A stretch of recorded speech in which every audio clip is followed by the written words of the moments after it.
বিরাট একটি বিষয় কোরআন শরীফের আলোকে আলোচনা করতে চাই যে ইসলামের সংস্কৃতি বিষয়টা কি, জিনিসটা কি।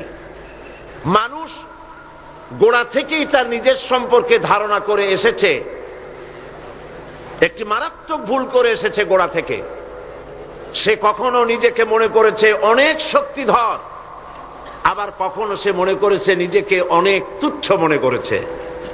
যেমন সে ইনফিরিয়রিটি কমপ্লেক্সে ভুগেছে, কখনো সুপিরিয়রিটি কমপ্লেক্সে ভুগেছে। কখনো এই মানুষ বলেছে মান আসাদ্দু মিন্না কুওয়া, আমার চাইতে শক্তিশালী আর কে হতে পারে। আবার কখনো বলেছে আনা রব্বুকুমুল আলা, আমি তোমাদের বড় রব, আমি তোমাদের স্রষ্টা। এখন আল্লাহ পাক তার মূল পজিশনটাকে জানাচ্ছে যে তোমার মূল পজিশনটা কি। মানুষ একদিকে নিজেকে অনেক বড় মনে করেছে, আবার নিজের মতো কোন মানুষের মধ্যে কোন শক্তি দেখলে পরে তাকে আল্লাহর আসনে পৌঁছে দিয়েছে। যেমন ইহুদিরা বলেছে ওয়াকালাতিল ইয়াহুদু উযাইরুন ইবনুল্লাহ, ইহুদিরা বলেছে উযাইর আল্লাহর পুত্র। খ্রিস্টানেরা বলেছে ওয়াকালাতিন নাসারাল মাসীহু ইবনুল্লাহ, খ্রিস্টানেরা বলেছে মসিহ ঈসা আলাইহিস সালামকে তারা আল্লাহর পুত্র বলেছে। নাউযুবিল্লাহি মিন যালিক। মানুষ নিজের থেকে নিজের মতো মানুষের সামনেই মাথা নত করেছে। সাপের মধ্যে শক্তি আছে, বাঘের মধ্যে শক্তি আছে, আগুনের মধ্যে শক্তি আছে, এগুলি দেখে তার সামনে মাথা নত করেছে। আর আল্লাহ পাক তাদের শুনায়েছেন ইন্নাল্লাযীনা তাদউনা মিন দুনিল্লাহি ইবাদুন আমসালুকুম, আমাকে বাদ দিয়ে তোমরা যাদেরকে ডাকো তারা হচ্ছে তোমার মতো আমার আরেকটি গোলাম। সুতরাং মানুষের প্রকৃত মর্যাদা কি? সে যত বড় মনে করে তত বড় সে নয়, আবার যত তুচ্ছ মনে করে তত তুচ্ছ সে নয়। মানুষের এই দুই চরম পন্থার মধ্য দিয়ে আল্লাহ পাক তার প্রকৃত মানুষের আসল মর্যাদাটা কি সেই জিনিসটা আল্লাহ পাক তাকে বুঝাচ্ছেন। তুমি যে নিজেকে বড় মনে করো, আসলে তো তুমি অত বড় নও, কারণ তুমি তোমার সৃষ্টিগত মূল তত্ত্বের দিকে লক্ষ্য করো। আল্লাহ রাব্বুল আলামিন কোরআনে কারীমের ভিতরে বলেছেন ফালইয়ানজুরিল ইনসানু মিম্মা খুলিক খুলিকা মিম্মা ইন দাফিকিন ইয়াখরুজু মিন বাইনিস সুলবি ওয়াত তারাইব। মানুষ কি তার সৃষ্টির কলা কৌশলের দিকে, তার সৃষ্টির দিকে সে কি লক্ষ্য করে না? তুমি তো সামান্য এক ফোঁটা পানি ছিলে, সেই এক ফোঁটা পানি থেকে, নাপাক পানি বিন্দু থেকে তোমাকে সৃষ্টি করা হয়েছে। এখন মানুষ যেন তার মূল সৃষ্টি সম্পর্কে বুঝতে না পারে, আল্লাহর কুদরত সম্পর্কে বুঝতে না পারে, সেই জন্য মাঝখানে বলা হয়েছে যে মানুষ তো আসলে মানুষই না। তো মানুষ কি? ডারউইন থিওরি পেশ করেছে মানুষ হলো আসলে বাঁদর। মানুষ এসেছে বাঁদর থেকে, এটাকে বলা হয়েছে থিওরি অফ ইভলিউশন, বিবর্তনবাদ বা ক্রমবিকাশবাদ। ডারউইন সাহেব বাঁদর দেখে, শিম্পাঞ্জি দেখে, ওরাং ওটাং দেখে মনে করেছেন মানুষের পূর্বপুরুষ হলো বান্দর বা ওরাং ওটাং। এটা কি করে সম্ভব? কোন জিনিসের সাথে কোন জিনিসের সিমিলারিটি থাকলে এটা ওটার পূর্বপুরুষটা বলা যায় কি করে? যেমন বোয়াল মাছ, পাবদা মাছ দেখতে বোয়াল মাছের মতো, কিন্তু তাই বলে কোন পাগল তাস পর্যন্ত বলেনি যে পাবদা গুড়ি আস্তে আস্তে করে বোয়াল হয়ে গিয়েছে। বাঁদর এবং শিম্পাঞ্জির সাথে মানুষের কোন সিমিলারিটি যদি থাকে তাহলে কি করে যা বলা যাবে যে মানুষের পূর্বপুরুষ ছিল বাঁদর? যদি তাই হবে তাহলে জঙ্গলের ভিতরে যত বাঁদর আছে কোন বাঁদর তো এরকম হলো না যে বাঁদরের বুক পর্যন্ত মানুষের মতো হয়ে গেছে, আর একটু দুধ আর পনির খাওয়াইলে পরে পুরা মানুষ হয়ে যাবে। এমনটি তো কখনো হয়নি। সুতরাং মানুষ কোত্থেকে এসেছে এটা ডারউইন সাহেব বুঝবেন না, আর বোঝেন না 25,000 বছরের একটি মিসিং লিঙ্ক হয়েছে। তিনি বলতে চেয়েছেন এই মানুষ আসলে বানর ছিল, পাছা একটা লেজ ছিল, সে ডালে ডালে লাফালাফি করেছে, অকস্মাৎ পাছার লেজ একদিন খসে পড়ে গিয়ে লেজবিহীন এই মডার্ন মানুষে পরিণত। কিন্তু লেজটা খসলো কবে এটা উনি আবিষ্কার করতে পারেন নাই বলে এটাকে মিসিং লিঙ্ক বলা হয়েছে বিজ্ঞানের পরিভাষায়। অবশ্য আজকালকার বিজ্ঞানীরা এই থিওরিকে ডাস্টবিনে নিক্ষেপ করেছে, তারা এটা বিশ্বাস করে না। সে নিজেকে বড় মনে করে অথবা ছোট মনে করে, মূল পজিশন তার কি, কোত্থেকে এসেছে, মানুষের অরিজিন কি?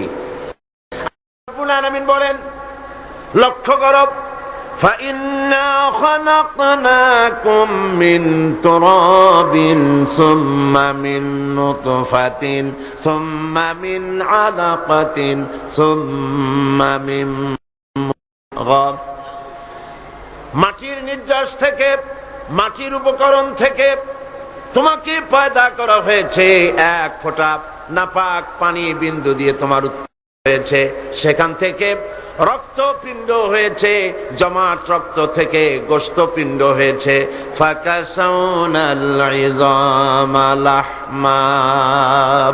এরপরে এই গোশতপিণ্ড হাড্ডির উপরে ছড়িয়ে দিয়ে তার উপরে চামড়া দিয়ে সুন্দর এক মানুষের আকৃতি আল্লাহ বলছে দিয়েছি। এবং এইভাবে করে তোমাকে মায়ের পেট থেকে সুম্মা নুখরিজুকুম তিফলা, বাচ্চার আকারে মায়ের পেট থেকে আমি নিয়ে এসেছি। তুমি যে আজ অহংকার করো, তুমি যে আজ বলো সকল ক্ষমতার উৎস জনগণ, তুমি ক্ষমতার উৎস? আশ্চর্য কথা, তুমি ক্ষমতা হলে কি করে? তোমার অস্তিত্ব কি ছিল? এক ফোঁটা নাপাক পানি ছিল, যা শরীর থেকে নির্গত পর করা ফরজ হয়ে গিয়েছিল। এরকম একটি অবস্থা থেকে আমি তোমাকে সৃষ্টি করেছি। তুমি লক্ষ্য করো তোমার সৃষ্টির দিকে।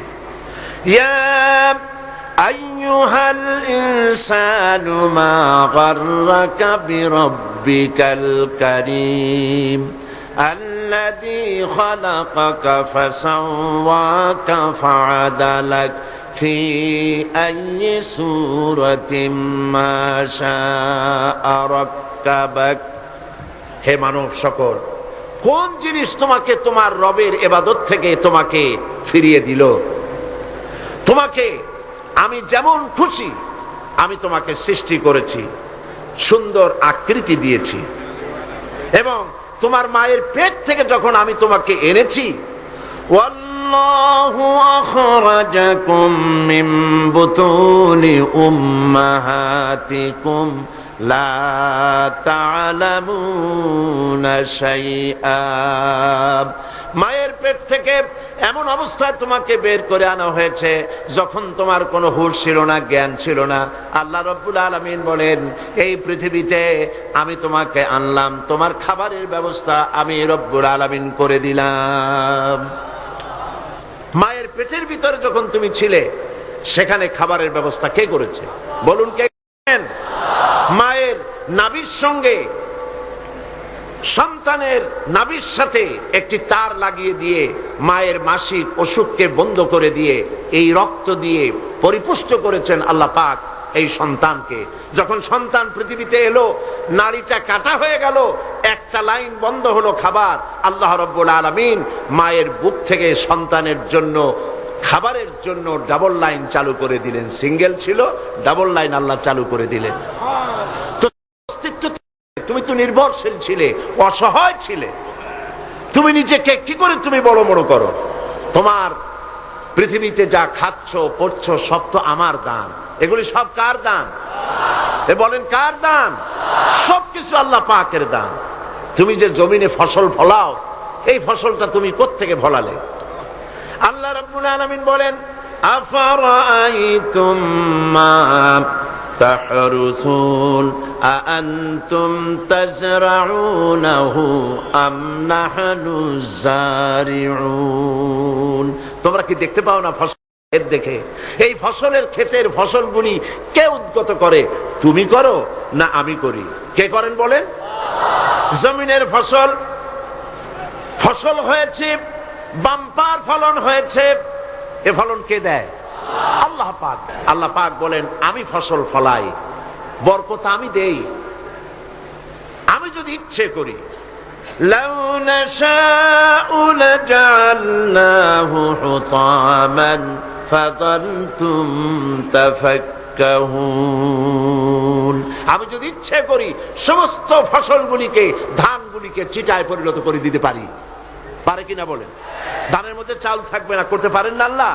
ধানগুলি অনেক সময় আমাদের দেশে চিটা হয় না, আল্লাহ পাক বলেন আমি যদি ইচ্ছে করি ধানের মধ্যে কোনো চাউলই হবে না, সব চিটায় পরিণত করে দেব। পারবো না?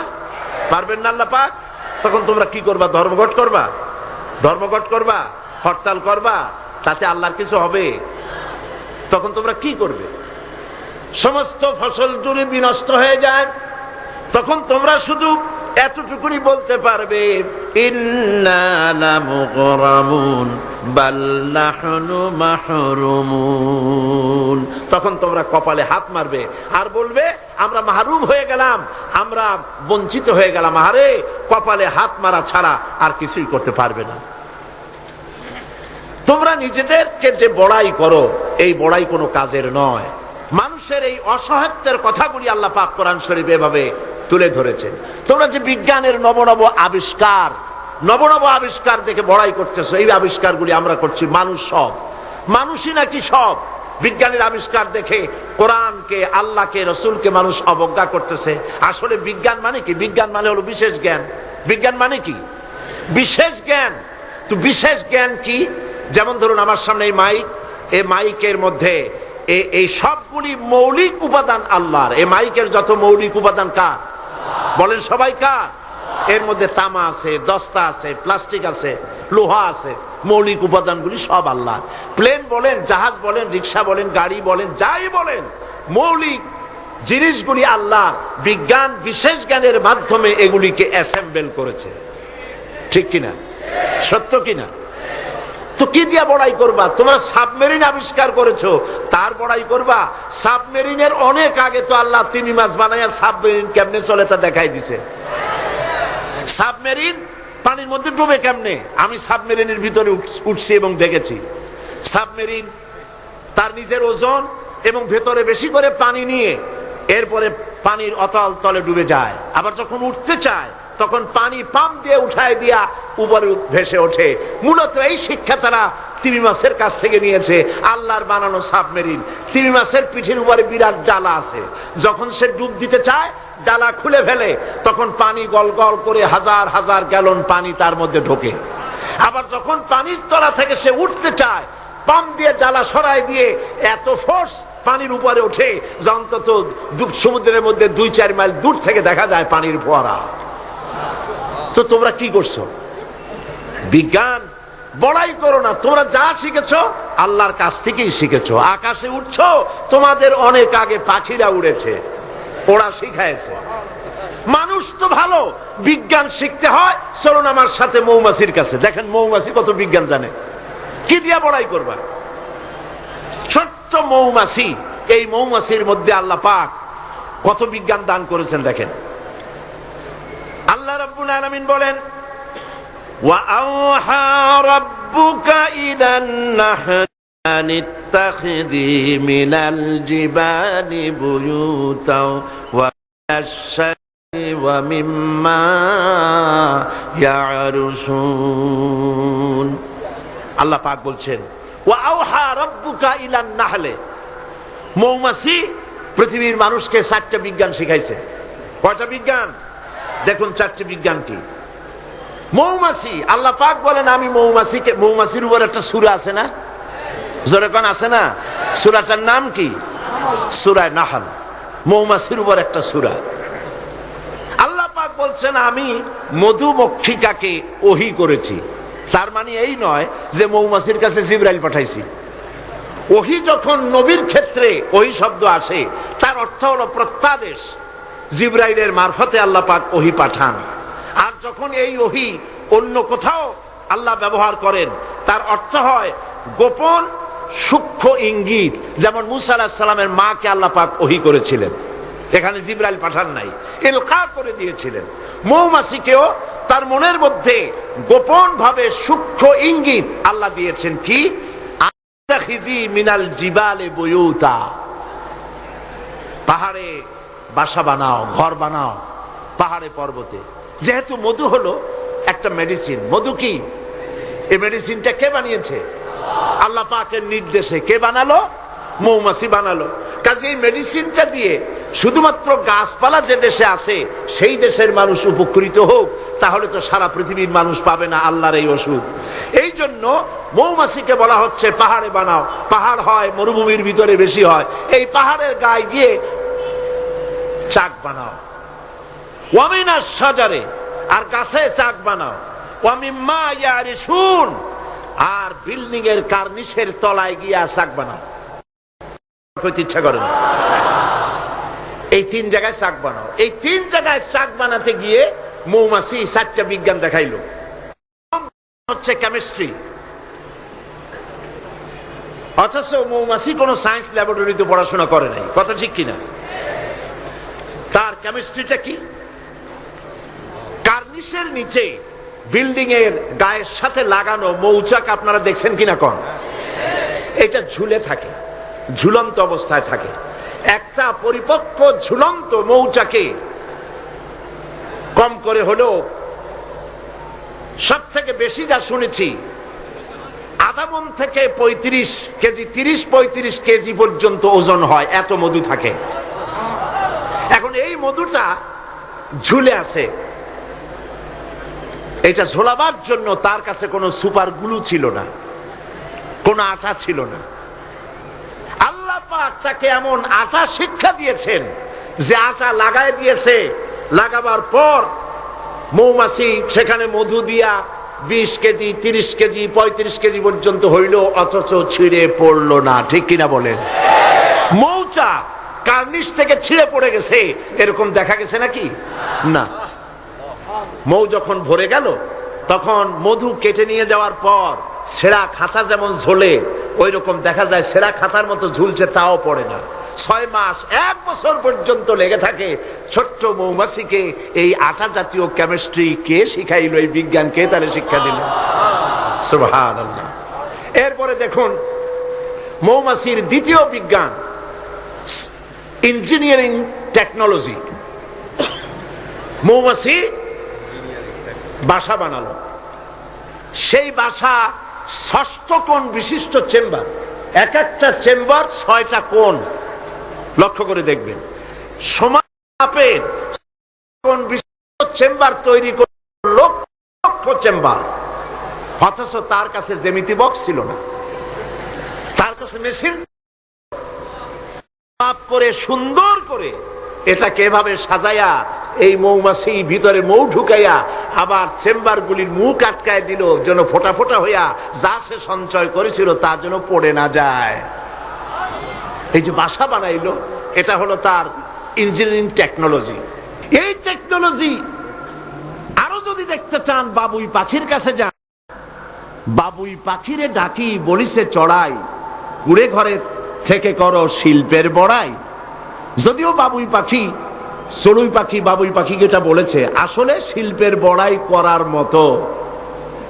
এই যে চতুর্দিক থেকে পাতাগুলি ছিঁড়ে এনে যে বাসা বাবুই পাখি বানালো, আগেই কোন সুবহানাল্লাহ। এই বাসা শুধু বাসা নয়, এর মধ্যে বেডরুম আছে, এর মধ্যে ডাইনিং রুম আছে, মাস্টার বেডরুম আছে, শুধু টয়লেট নাই। নিচ দিয়ে ঢুকবে, আবার ব্যাকডোর দিয়ে নিচের থেকে আক্রান্ত হলে ব্যাকডোর দিয়ে পালাবার ব্যবস্থাও আছে। এই বাসার ভেতরে কোন বিদ্যুৎ লাইন পিডিপি বা আরইবি কেউ লাইন দেয় নাই, ফলে বেচারা অন্ধকারে তারা স্বামী স্ত্রী কনজুগাল লাইফ লিড করবে কি করে। সেজন্য ওর মাথার মধ্যে আল্লাহ এমন বুদ্ধি দিলেন, কিছু কাদা এনে বাসার ভেতরে কাদা লাগিয়ে জোনাকি পোকা 5-6টা ধরে এনে মাথা ভিতরে ঢুকায়া পাছা বাইর করে দিয়ে রেখেছে। অটোমেটিক 0 পাওয়ারের বাল্ব তৈরি হয়ে গেছে।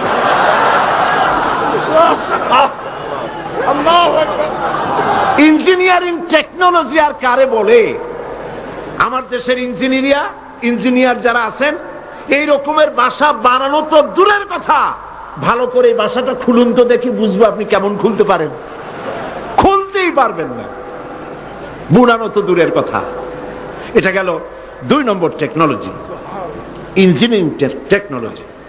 এরপরে হলো মেডিকেল সায়েন্স, চিকিৎসা বিজ্ঞান। আল্লাহ রাব্বুল আলামিন মৌমাছিকে বলছেন, সুম্মা কুলি মিন কুল্লি সামারাতি ফাসলুকি সুবুলা রাব্বিকা যুলুলা।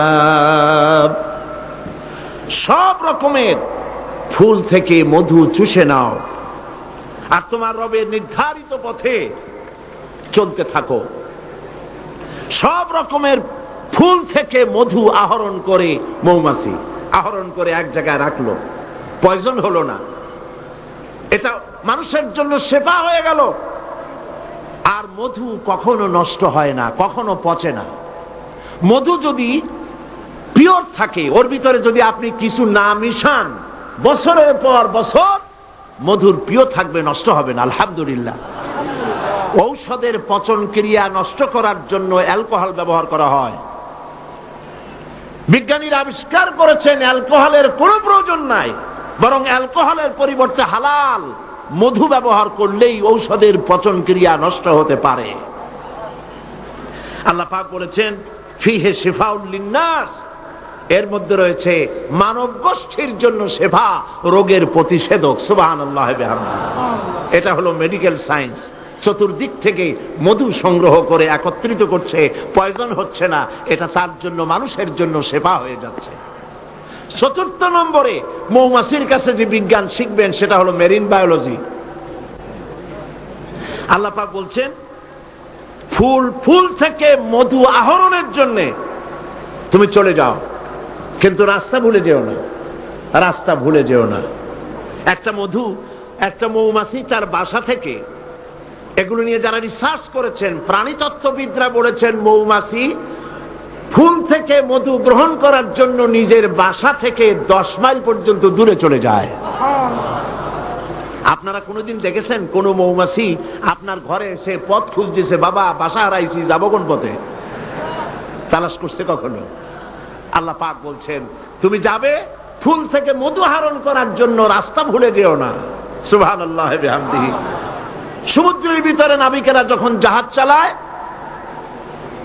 ইনল্যান্ড রিভার লাইনে, আমাদের দেশীয় নদীগুলিতে স্টিমার যখন থাকে, সামনে সার্চ লাইট থাকে, কিন্তু সমুদ্রে শিপগুলি, এদের কোনো সার্চ লাইটের দরকার নাই। সার্চ লাইট জ্বালাই দেখবে কি? পানি আর পানি, কি দেখবে? সেই জন্য তাদের জন্য প্রয়োজন হচ্ছে একটা মানচিত্র আর একটা কম্পাস। কম্পাস, মানচিত্র, রাডার, এগুলিকে ফলো করে স্টিমার, শিপগুলি মহাসমুদ্রের ভেতর দিয়ে চলে, পথ হারায় না। এবার আপনি বলেন, মৌমাছি নিজের মৌচাক, এই চট্টগ্রাম কলেজের কার্নিসের নিচে তার বাসা, মধু আহরণ করার জন্য চলে গেল। এখান থেকে 10 মাইল কদ্দূর? বদ্দারহাট নাকি হাটহাজারী? হাটহাজারী গেছে মধু আনতে। ওর কাছে কোনো কম্পাস ছিল? কোন মানচিত্র ছিল? কোন মানচিত্র, কোন কম্পাস নাই। চলে গিয়েছে মৌ আনতে, আর ঠিক সেখান থেকে মধু মুখে করে এনে আবার জায়গায় পৌঁছে গিয়েছে। সুবহানাল্লাহ বিহামদিহি। হে মানুষ, তুমি কোনটা দিয়ে আল্লাহর সাথে, তুমি কি দিয়ে নিজের বড়াই করো? কোন ক্ষেত্রেই মানুষের বড়াই নয়, সমস্ত শ্রেষ্ঠত্ব, বিরাটত্ব, মহানত্ব সবটাই আল্লাহ রাব্বুল আলামিনের জন্য। জোরে সরে বলেন আল্লাহু আকবার। মানুষকে আল্লাহ পাক এই জ্ঞান দান করেছেন। আল্লাহ রাব্বুল আলামিন বলেন, মানুষের সব অসহায়ত্ব সামনে রেখে আল্লাহ পাক আরো বলেন, আফারাআইতুমুল মাআল্লাযী তাশরাবুন আনতুম আনজালতুমুহু মিনাল মুজনি আম নাহনুল মুনজিলুন। এই যে তোমরা পানি পান করো, এই পানি আকাশ থেকে নাজিল করে, তুমি করো না আমি করি? প্রশ্ন কিন্তু আমার না, প্রশ্ন কার? বলেন সবাই। এই যে পানি পান করো, এই পানি আকাশ থেকে কে নাজিল করে? তুমি করো না আমি করি? এই পানি আল্লাহ কোত্থেকে নিলেন? সমুদ্রের পানিগুলিকে বাষ্পীয় আকারে উত্থিত করে মেঘমালায় পরিণত করে সেই নোনা পানিগুলিকে, এর লবণাক্ততা দূর করে আল্লাহ পানিটা যে নাজিল করলেন, সেটা কি লোনা না মিষ্টি? পাক বলেন লাউ নাশাউ জাআলনাহু উজাজান ফালাউলা তাশকুরুন, আমি ইচ্ছে করলে আকাশ থেকে পানিগুলি লবণাক্ত আকারে নাজিল করে দিতাম, বর্ষণ করে দিতে পারতাম।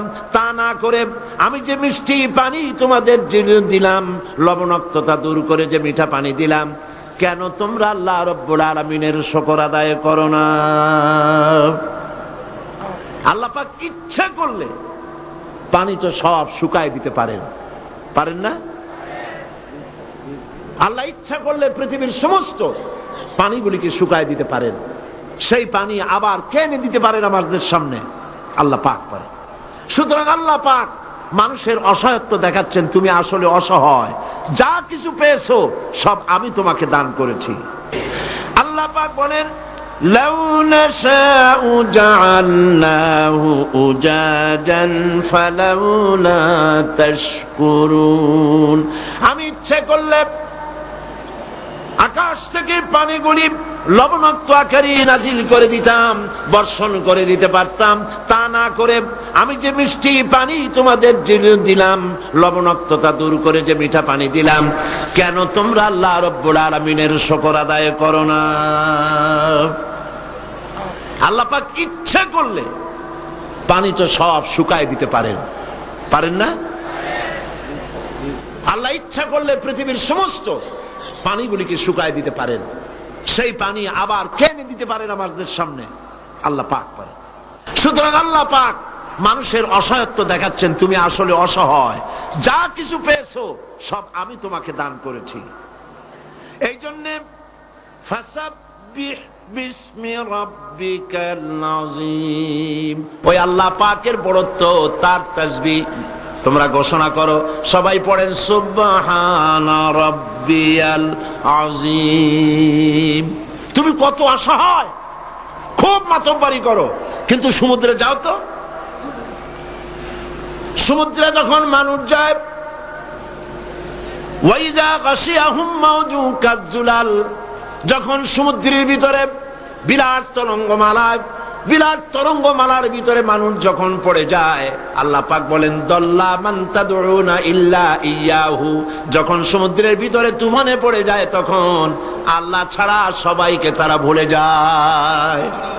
শুধু তখন মনে পড়ে আল্লাহ আল্লাহ, আল্লাহ ছাড়া তখন আর কিছুই মনে থাকে না। অতএব তুমি নিজেকে যত বড় মনে করো, আসলে তুমি এত বড় নও। তোমার আসল মর্যাদা কি সে কথা আল্লাহ পাক বলছেন। এবার দেখো তোমার মূল মর্যাদাটা কি। আল্লাহ পাক বলেন পৃথিবীর মানুষের মূল মর্যাদা হলো ওয়ালাকাদ কাররামনা বানি আদম, আদম সন্তানকে আমি সম্মানিত করেছি, তুমি আমার সম্মানিত মেহমান। পৃথিবীর মানুষের আল্লাহর সম্মানিত মেহমান।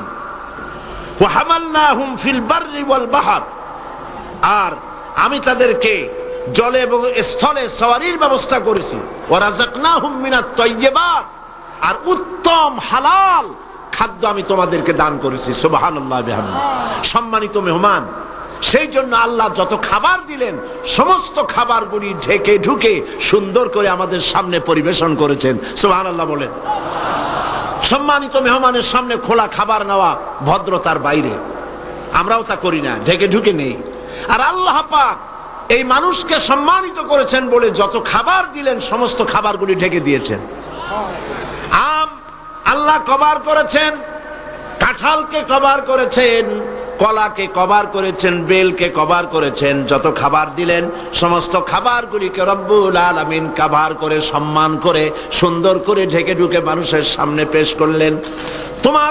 তোমার মর্যাদা, মানুষের আসল মর্যাদা হলো, মানুষের আসল মর্যাদা আল্লাহ পাক দিয়েছেন, তোমাকে আমি সম্মানিত জাত হিসেবে পৃথিবীতে তৈরি করেছি। এটাই হলো তোমার মূল সম্মান। এখন আল্লাহ পাক মানুষকে যে মর্যাদা দান করেছেন, সেই মর্যাদা বুঝতে না পেরে তারা এক আল্লাহকে বাদ দিয়ে আরো অনেক খোদা তারা বানিয়ে নেয়। যারা ইসলামী সংস্কৃতিতে বিশ্বাসী নয়, ধর্মনিরপেক্ষ মতবাদে যারা বিশ্বাসী তাদের খোদা হয় পৃথিবীতে চারটা। তারা চার ইলাহে বিশ্বাস করে। সবাই বলেন নাউজুবিল্লাহ। এই ধর্মনিরপেক্ষ মতবাদ কি এবং সংস্কৃতি মূল আমাদের কোনটি, এ বিষয়ে আমি আজকে কথা বলবো ইনশাআল্লাহ। ধর্মনিরপেক্ষতায় যারা বিশ্বাস করে তাদের ইলাহ হয় চারটা: স্বদেশ, স্বজাতি, নিজস্ব জ্ঞান আর প্রবৃত্তির অনুসরণ।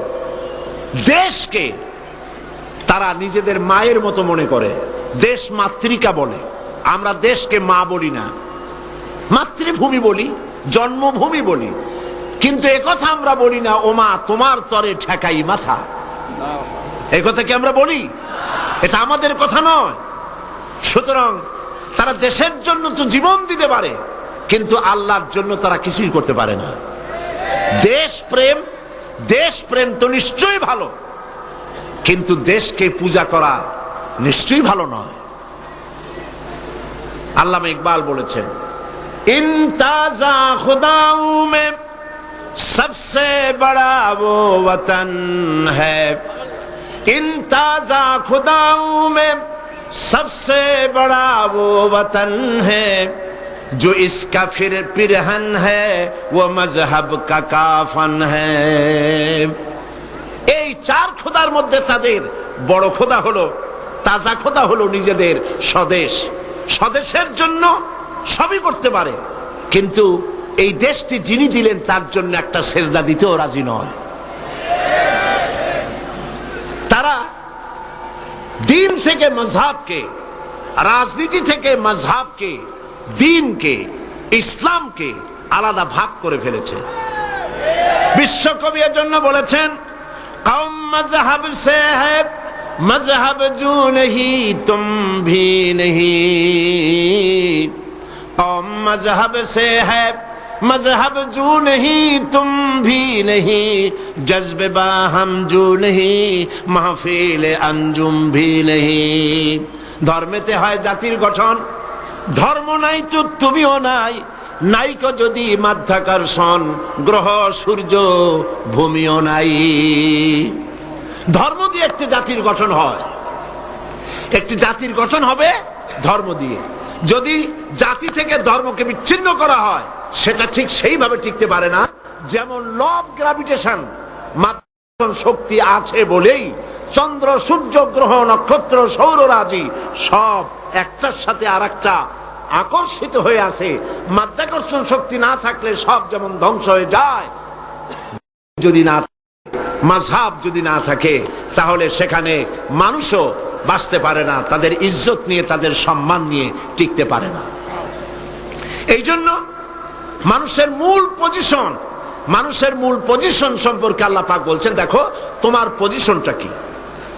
তোমার পজিশন হলো, প্রথম মানুষের ব্যাপারে আল্লাহ তার পজিশন বলে দিয়েছেন, ওয়া ইয ক্বালা রাব্বুকা লিল মালাইকাতি ইন্নী জাইলুন ফিল আরদি খলিফা।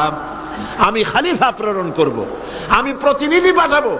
খলিফা বলতে আমাদের দেশে অনেক ক্ষেত্রে খলিফা মনে করে দর্জিকে, যারা জামা সেলাই করে। কোত্থেকে এই অর্থ আসলো আমি জানি না। তো আল্লাহ পাক কি দুনিয়ায় খলিফা দর্জি পাঠাবেন এই কথা কি বলেছেন নাকি? খলিফা হচ্ছে প্রতিনিধি, রিপ্রেজেন্টেটিভ। প্রতিনিধি তিনি প্রতিনিধিত্ব করবেন, মালিকানার দাবি করবেন না।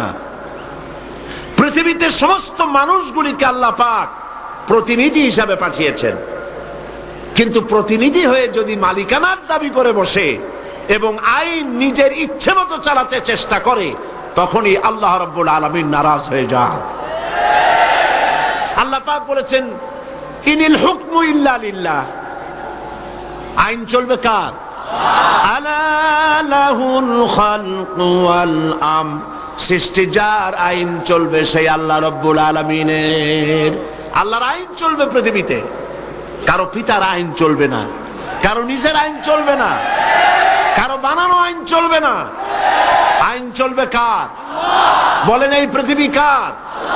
এই মানুষগুলি কার? আকাশ কার? জমিন কার?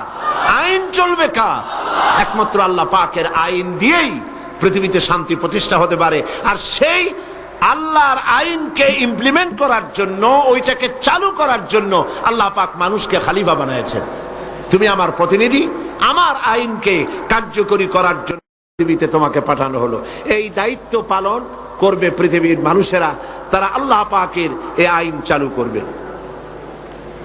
আর এই পৃথিবীতে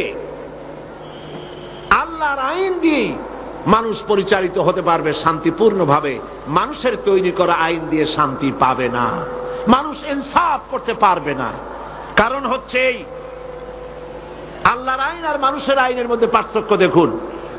আপনি যদি কাউকে, এই চট্টগ্রাম শহরের কাউকে যদি আপনি 50,000 কমলা দিলেন, এই কথা বলে যেই কমলাগুলি চট্টগ্রাম শহরের 8 বছরের নিচে বাচ্চাদেরকে একটা একটা করে আপনি বিতরণ করবেন, এই কথা বলে যখন তাকে দেওয়া হলো, তিনি যখন এই কমলাগুলি বিতরণ করতে যাবেন, তখন দেখলেন যে এই ছেলেদের মধ্যে তার নিজের ছেলে আছে, তার ছেলে আছে, তার ভাইয়ের ছেলে আছে। এইটা যখন দেখবেন, তখন অন্যের ছেলের চাইতে নিজের ছেলেকে, বোনের ছেলেকে 2-4টা বেশি দিতে ইচ্ছে করবে নাকি? করবে কিনা?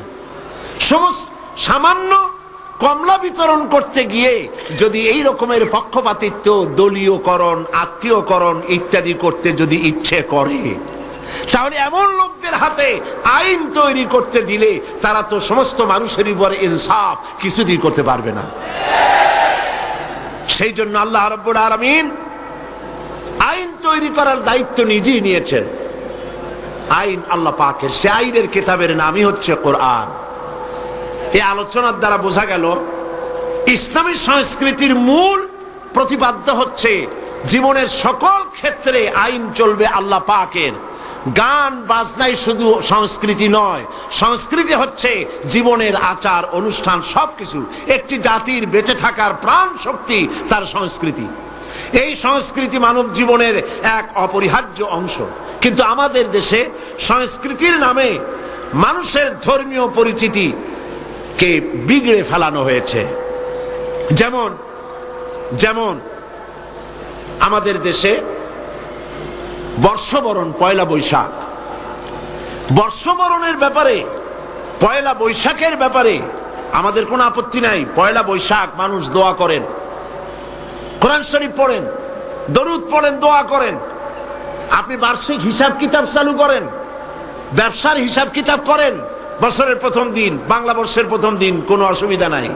কিন্তু এই বর্ষবরণকে কেন্দ্র করে যে অপসংস্কৃতির চর্চা হচ্ছে, আমরা এটারই বিরোধিতা করি। কথা বুঝে আসছে কিনা?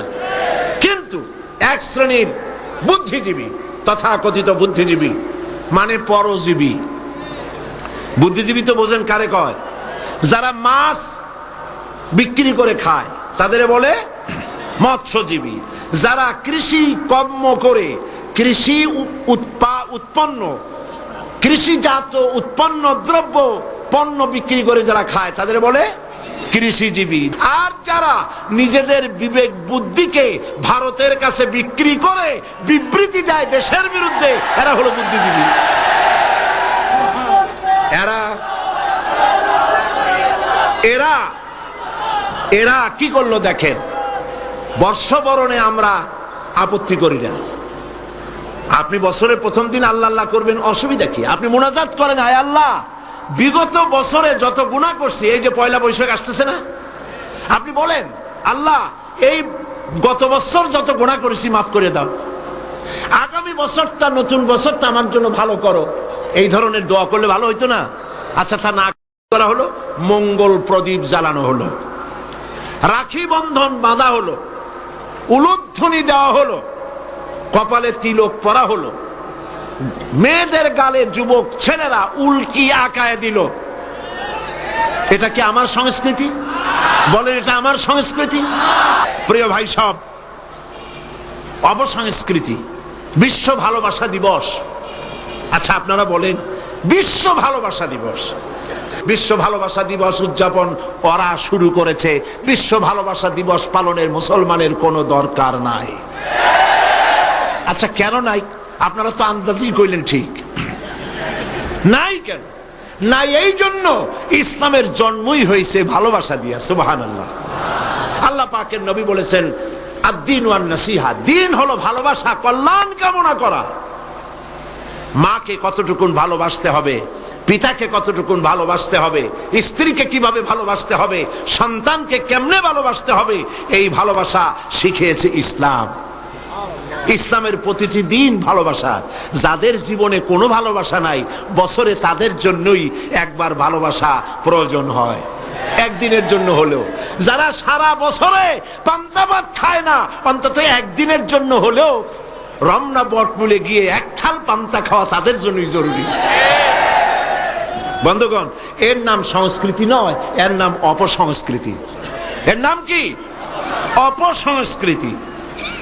প্রিয় ভাইয়েরা, এভাবে করে ভালোবাসা দিবস, বসন্ত দিবস, পৌষ মেলা, আবার কবে না জানি শুনতে হয় উৎসব। এই সব উৎসব ভালোবাসা উদযাপনের সাথে ইসলামের কোনো সম্পর্ক নাই, পরিষ্কার কথা। এরপরে আমার একটি বক্তব্য নিয়ে তারা পত্রপত্রিকায় অনেক লিখেছেন, আমি আজকে সেই কথা পরিষ্কার করতে চাই। এটিও একটি অপসংস্কৃতি। আমি বলেছি অমুসলিমদের জন্য তাদের উপাসনালয় একটার জায়গায় 50টা মূর্তি বানালেও ইসলামের কোনো বক্তব্য নাই। তারা তাদের পূজা করবে, আপত্তি নাই। কিন্তু এই দেশে তো আমরা মুসলমান বাস করি। আমরা কারা? এদেশের বৃহত্তর জনগোষ্ঠী মুসলমান।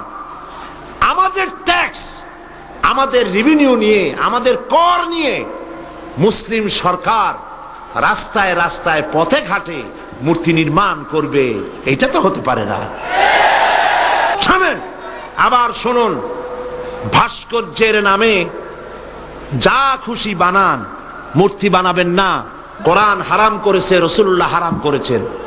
আপনি যদি মুসলমান হন, আমার কথার সাথে একমত হতে হবে।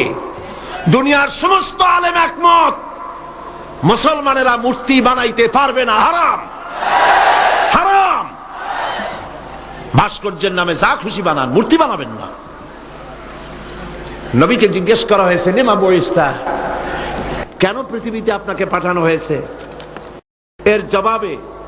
এর জবাবে হুজুর বলেছেন, বুইস্তু লিকাসরিল আসনাম, প্রেরিত হয়েছি পৃথিবীতে মূর্তি ধ্বংস করার জন্য। এ কথা কার?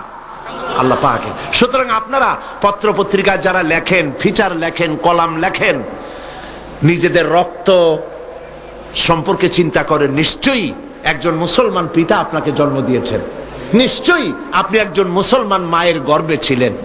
আপনি ইসলামকে শ্রদ্ধা করতে শিখুন, কোরআন এবং হাদিসের মতকে সম্মান করতে শিখুন। এটাই হলো মূল কথা। সুতরাং ইসলাম সংস্কৃতির নামে অপসংস্কৃতিকে ঘৃণা করে বন্ধ করতে চায়। ইসলামী সংস্কৃতির উদ্দেশ্য তানসেন বানানো নয়। ইসলামী সংস্কৃতির উদ্দেশ্য চার্লি চ্যাপলিন বানানো নয়। ইসলামী সংস্কৃতির উদ্দেশ্য মাইকেল জ্যাকসন বানানো নয়। ইসলামী সংস্কৃতির উদ্দেশ্য হচ্ছে আবু বকর, ওমর, ওসমান, আলী, হুসাইন ইবনে আলী, ফাতেমা, রাবেয়া বসরি, এই সব মানুষ তৈরি করাই হচ্ছে ইসলামী সংস্কৃতির মূল লক্ষ্য। কিন্তু এই পথে চূড়ান্ত বাধা হচ্ছে ধর্মনিরপেক্ষ মতবাদ। মতবাদগুলোর মধ্যে ধর্মনিরপেক্ষ মতবাদ হচ্ছে ইসলামের বিরুদ্ধে পরিচালিত এক নিকৃষ্ট মতবাদ। ধর্মনিরপেক্ষ মতবাদ এর ইংরেজি হচ্ছে সেকুলারিজম, আর সেকুলারিজমের অর্থই হলো ধর্মহীনতা। আমি পার্লামেন্টে ধর্মনিরপেক্ষতার উপরে বক্তব্য রেখেছিলাম, যারা আপনারা শুনেছেন। ডিকশনারিতে এর অর্থ কি এবং এর ক্ষতিকর দিকগুলি কি, কোরআন হাদিস ধর্মনিরপেক্ষ মতবাদ সম্পর্কে কি বলে, আমি সেগুলিকে পরিষ্কার করে তুলে ধরেছি পার্লামেন্টে। ধর্মনিরপেক্ষ মতবাদ এটি বিগত 250 বছর আগে একটি প্রতিষ্ঠিত আদর্শ হিসাবে দুনিয়ায় পরিচিতি লাভ করেছে। মুসলিম দেশগুলির মধ্যে সর্বপ্রথম কামাল পাশা তুরস্কে এটাকে আমদানি করে, এবং এই মতবাদ দিয়ে আরবি ভাষা সে তার দেশে হারাম করে দিয়েছিল। কামাল পাশা আরবি ভাষা নিষিদ্ধ করেছে, হেজাব নিষিদ্ধ করেছে, মসজিদের আজান নিষিদ্ধ করে দিয়েছিল। এই ধর্মনিরপেক্ষ মতবাদ 1972 সনে আমাদের দেশের সংবিধানে তদানীন্তন সরকার 1972 সনে সর্বপ্রথম ধর্মনিরপেক্ষ মতবাদকে সংযোজন করেছিলেন। আমার দেশের বৃহত্তর জনগোষ্ঠী মুসলমান, এই এত মুসলমানের দেশে যে সংবিধানটা তৈরি হলো তার শিরোনামে বিসমিল্লাহ ছিল না। তারা একটা দলিলও পেশ করে, এই যে মৌলানা মৌলবীরা খালি ধর্মনিরপেক্ষ মতবাদের বিরুদ্ধে কথা কয়, তারা কি জানে না যে বুখারী শরীফে আছে লাকুম দিন দিন। এরা মনে করে, তখন অনুসারীরা মনে করে মাশাআল্লাহ এইটা আমাদের নেতা নেত্রীরা ভালোই তো কোরআন জানে, কিন্তু হাইকোর্ট দেখাইছে তা ঠিক পায় নাই। লাকুম দিনুকুম ওয়ালিয়া দিন, এটা কি? এটা কার কথা? এটা কি বুখারীর কথা? আল্লাহর কথা। এই কথা কোন সূরার মধ্যে আছে? সূরা কাফিরুন। এর প্রেক্ষাপট কি? এই সূরার প্রেক্ষাপট হচ্ছে কাফেরেরা বলছিল মুহাম্মদ সাল্লাল্লাহু আলাইহি ওয়াসাল্লাম আসো, আর ঝগড়াঝাটি মারামারি এইসবের মধ্যে না যাইয়া ধর্মের ব্যাপারে আমরা একটা সমঝোতায় আসি। কি সমঝোতা? কিছুদিন আমরা তোমাদের মসজিদে গিয়া তোমার আল্লাহরে কয়েকটা সেজদা দেব, আর তোমরা কয়েকদিন আমাদের মূর্তিগুলোর সামনে একটু প্রণাম জানাবা। ধর্মকে আমরা এইভাবে 50-50 করে দিই। আল্লাহ রাব্বুল আলামিন কাফেরদের এই প্রস্তাবকে সামনে রেখে আল্লাহ আলামিন এই সূরা নাজিল করলেন, কুল ইয়া আইয়ুহাল কাফিরুন লা আ'বুদু মা তা'বুদুন। হে কাফেরেরা বলুন, হে কাফেরেরা তোমরা যার ইবাদত করো আমরা তার ইবাদত করি না, আবার আমরা যার ইবাদত করি তোমরা তার ইবাদত করো না। সুতরাং লাকুম দীনুকুম ওয়ালিয়া দীন, তোমাদের জন্য তোমাদের ধর্ম আর আমাদের জন্য আমাদের ধর্ম। তার মানে এখানে তো নিরপেক্ষতার কথা বলা হলো না, এখানে তো পক্ষের কথা। তোমরা ধর্মের থাকো, আমরা আমাদের ধর্মের পক্ষে থাকি। এবার এই ধর্মনিরপেক্ষ মতবাদের উপরে চূড়ান্ত কথা শুনুন আল্লাহর কাছে। কার কাছে? ধর্মকে, জীবনকে দুই ভাগ করার কোনো উপায় নাই, কোনো উপায় নাই। কোরআনে কারিমে আল্লাহ পাক বলেন, আফাতুমিনুনা বিবাদিল কিতাবি ওয়া তাকফুরুনা বিবাদ। তোমরা কোরআনের কিছু কথাকে করবে স্বীকার আর কিছুকে করবে অস্বীকার। ফামা জাযাউ মান ইয়াফআলু যালিকা মিনকুম ইল্লা খিজয়ুন ফিল হায়াতিদ দুনিয়া। তোমরা জেনে রেখো, যদি তোমরা কিছু কথাকে মানো আর কিছুকে অস্বীকার করো, এ কাজ যারাই করবে পৃথিবীর জীবনে তোমাদেরকে লাঞ্ছনা দেব এবং কিয়ামতের দিন চূড়ান্ত শাস্তি তোমাদেরকে দেওয়া হবে। ধর্মনিরপেক্ষ মতবাদের মূল কথাই হলো নামাজ রোজা হজ যাকাত করব আমরা আমাদের ইচ্ছে মতো, আর রাজনীতি ধর্ম আমার ব্যক্তিগত ব্যাপার, রাজনীতি, অর্থনীতি, সমাজনীতি, নির্বাচন ইত্যাদি যা কিছু সব করব আমরা আমার ইচ্ছে মতো, আর ধর্ম আমার ব্যক্তিগত ব্যাপার। এই রকমের জীবনকে দ্বিধা বিভক্ত করার কোনো গুঞ্জাইশ, কোনো সুযোগ কোনো মুসলমানকে দেওয়া হয় নাই। আপনারাই চিন্তা করেন, ওরা ধর্মনিরপেক্ষ মতবাদের লোকেরা, ওরা আল্লাহ এবং রসুলের উপরে 144 ধারা জারি করছে। তারা বলেছে আল্লাহ রসুল মাদ্রাসার মসজিদে থাকো, আমার পার্লামেন্টে আসতে পারবে না, আমার সেক্রেটারিয়েটে আসতে পারবে না, আমার ক্যান্টনমেন্টে বঙ্গভবনে যাইতে পারবে না, আমার নির্বাচনে আসতে পারবে না। আমার প্রশ্ন, যে আল্লাহর দরকার নাই শিক্ষাঙ্গনে, যে আল্লাহর দরকার নাই পার্লামেন্টে, যে আল্লাহর দরকার নাই ইলেকশনে, যে আল্লাহর দরকার নাই সেক্রেটারিয়েটে, যে আল্লাহর দরকার নাই কলেজ ভার্সিটিতে, যে আল্লাহর দরকার নাই কলকারখানায়, অবশেষে এই আল্লাহর দরকারটা কি? নাউযুবিল্লাহি মিন যালিক। মুসলমান সকলের চিন্তা খুলুক, বলেন আমিন। সকলের মন মানসিকতা উন্মুক্ত হোক, বলুন আমিন। মুসলমান তার জীবনকে দুই ভাগ করতে পারবে না, কখনোই না। যার কথা মতো মাগরিবের নামাজ পড়েছি, যার কথা মতো সারা নামাজ পড়বো, তার কথা মতো রাষ্ট্র পরিচালনা করব, যার কথা মতো যাকাত দেই তার কথা মতোই আমি ব্যাংক পরিচালনা করব, যার কথা মতো হজ করি, যার কথা মতো নামাজ পড়ি, তার হুকুম মতো তার আইন মতো ব্যক্তি, পরিবার, সমাজ ও রাষ্ট্রকে যদি পরিচালনা করতে পারি, এর নাম হলো ইসলামের মধ্যে পরিপূর্ণ দাখিল হয়ে যাওয়া। ইয়া আইয়ুহাল্লাযীনা আমানু দুখুলু ফিস-সিলমি কাফা ولا تتبعوا خطوات الشيطان إنه لكم عدو مبين। হে বিশ্বাসীরা, তোমরা যারা ঈমান এনেছো শোনো, ইসলামের মধ্যে পরিপূর্ণরূপে প্রবেশ করো। আমরা পরিপূর্ণ প্রবেশ করতে পারছি? আমি অনেক সময় দৃষ্টান্তটা এভাবে দেই, একটা কোট, একটা শেরওয়ানি, একটা হাতের মধ্যে হাত ঢুকাইয়া বাকিটা পিঠের উপরে যদি ভালায় রাখে কেউ, কোটটা গায়ে দিছে, এ কথা কেউ বলবে? বলেন, বলবে? মসজিদের বাইরে দাঁড়াইয়া জানলা দিয়া কল্লাটা ঢুকাই দিল, বডিটা বাইরে, কেউ কি বলবে যে মসজিদের মধ্যে ঢুকছে? একটা পায়জামা বা প্যান্ট বা ট্রাউজার, এর একটার মধ্যে ঠ্যাং একটা ঢুকাইয়া বাকিটা রাস্তায় টানতে টানতে আনতেছে, কেউ কি বলবে যে প্যান্ট পরছে? বলবে না। অনুরূপ ভাবে নামাজ পড়েন, রোজা রাখেন, কিন্তু ব্যাংকের সাথে সুদি লেনদেন করেন। নামাজ পড়েন, রোজা রাখেন, কিন্তু ব্যবসায় ওজনে কম দেন, খাদ্যে ভেজাল দেন। নামাজ পড়েন, রোজা করেন, গভর্নমেন্টকে ইনকাম ট্যাক্স ফাঁকি দেন। নামাজ পড়েন, রোজা রাখেন, হজ করেন, যাকাত দেন, বউকে পর্দায় রাখেন না। নামাজ রোজা করেন, আবার আরেক দিকে মদ, জুয়া ইত্যাদি সাথে নিত্য সঙ্গী। এই যদি হয় অবস্থা, ইসলামের মধ্যে পরিপূর্ণ দাখিল হওয়া হয় নাই বলেই আল্লাহ পাক বলেছেন, কালেমা যখন পড়েছ পরিপূর্ণরূপে ইসলামের মধ্যে দাখিল হয়ে যাও। আল্লাহ পাক আমাদেরকে ইসলামের মধ্যে পরিপূর্ণ দাখিল হওয়ার তৌফিক দান করুন বলি আমি। এখন মোনাজাত হবে, মোনাজাতের জন্য দাঁড়ানো ভাইরা সব বসে। আল্লাহুম্মা আমিন। রব্বানা যালামনা আনফুসানা ওয়া ইল্লাম তাগফির লানা ওয়া তারহামনা লানাকুনান্না মিনাল খাসিরিন। আয় আল্লাহ তাআলা, লাখ লাখো মুসলমান নরনারী দীর্ঘক্ষণ ধরে আমরা তোমার দ্বীনের কথা, কোরআনের কথা শুনেছি। আল্লাহ তাআলা মেহেরবানি করে সওয়াবটুকুন জনাবে মুহাম্মদুর রাসূলুল্লাহ সাল্লাল্লাহু আলাইহি ওয়াসাল্লামের রূহ মুবারকে পৌঁছায় দাও।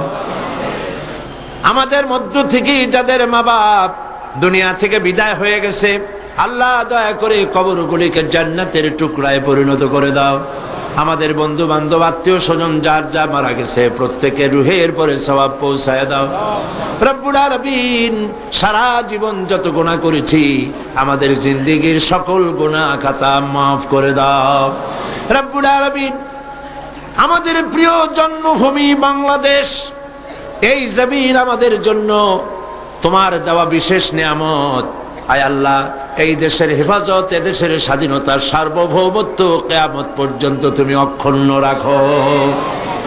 সন্ত্রাস মুক্ত, দুর্নীতি মুক্ত একটি দেশ আমাদেরকে উপহার দাও। এমন পরিবেশ তুমি তৈরি করে দাও যাতে করে তোমার কোরআন সুন্নাহ এদেশে পরিচালিত হতে পারে। রব্বুল আলামিন, মা বোনেরা প্রতিদিন কষ্ট করে আসেন, আল্লাহ মা বোনদের জিন্দেগির গুনাহ খাতা মাফ করে দাও। রব্বুল আলামিন, আয় আল্লাহ, तमाम পৃথিবীতে মুসলমানেরা যত দেশে বিপদে মুসিবতে আছে, প্যালেস্টাইনের মুসলমান, কাশ্মীরের মুসলমান, আয় আল্লাহ, সোমালিয়া সুদানের মুসলমান, ইরিত্রিয়ার মুসলমান, আলজেরিয়া, চেচনিয়া, বসনিয়ার মুসলমান, বার্মার মুসলমান, যত জায়গায় বিপদে আছে আল্লাহ তুমি তাদের সাহায্যকারী, হামি ও নাসির হয়ে যাও। আয় আল্লাহ, আমাদের অপরাধের কারণে, আমাদের গুনার কারণে আমাদের উপরে তুমি নারাজ হয়েছো, আল্লাহ তুমি দয়া করে আমাদেরকে ক্ষমা করে দাও। রব্বুল আলামিন, মুসলমানদের উপরে तमाम পৃথিবীর চতুর্দিক থেকে বিপদ ঘনায় আসতেছে। আল্লাহ, আমরা তোমার কাছে চাই, সিত্রুল আরশে মাসবুলুন আলাইনা ওয়া আইনুল্লাহি নাজিরাতুন ইলাইনা বিহাউলিল্লাহি লা ইয়াকদিরু আলাইনা। আল্লাহুম্মা ইয়া মুনজিলাল কিতাব ওয়া মুজরিয়াস সাহাব ওয়া সারিয়াল হিসাব হাজিমিল আহজাব আল্লাহুম্মা হজিমহুম ওয়া জালজিলহুম ওয়ানসুরনা আলাইহিম। হে আল্লাহ তাআলা, তুমি মুসলমানদেরকে সাহায্য করো। আল্লাহুম্মা জিদনা ওয়া লা তানকুসনা ওয়া আকরিমনা ওয়া লা তুহিন্না ওয়া আকরিমনা ওয়া লা তুহিন্না ওয়া আকরিমনা ওয়া লা তুহিন্না ওয়া আতিনা ওয়া লা তাহরিমনা ওয়া আথিরনা ওয়া লা তুসির আলাইনা ওয়া আরদিনা ওয়ারদা আন্না ইয়া কারীম ইয়া রাব্বাল আলামিন। আল্লাহুম্মা আইজ্জিল ইসলাম ওয়াল মুসলিমিন, আল্লাহুম্মা আহলিকিল কাফারাতা ওয়াল মুবতাদিআতা ওয়াল ইয়াহুদা ওয়াল হুনুদা ওয়ান নাসারা ওয়াল মুশরিকিন। আল্লাহুম্মা শাত্তিত শামলাহুম, আল্লাহুম্মা মাযজিগ জামাআহুম, আল্লাহুম্মা দাম্মির দিয়ারাহুম, আল্লাহুম্মা আনসুর মান নাসারা دين محمد واخذل من خذل المسلمين آمين. ربنا تقبل منا إنك أنت السميع العليم وتب علينا إنك أنت التواب الرحيم. سبحان ربك رب العزة عما يصفون وسلام على المرسلين والحمد لله رب العالمين. واجعل آخر كلمة عند الموت لا إله إلا الله محمد رسول الله. السلام عليكم ورحمة الله.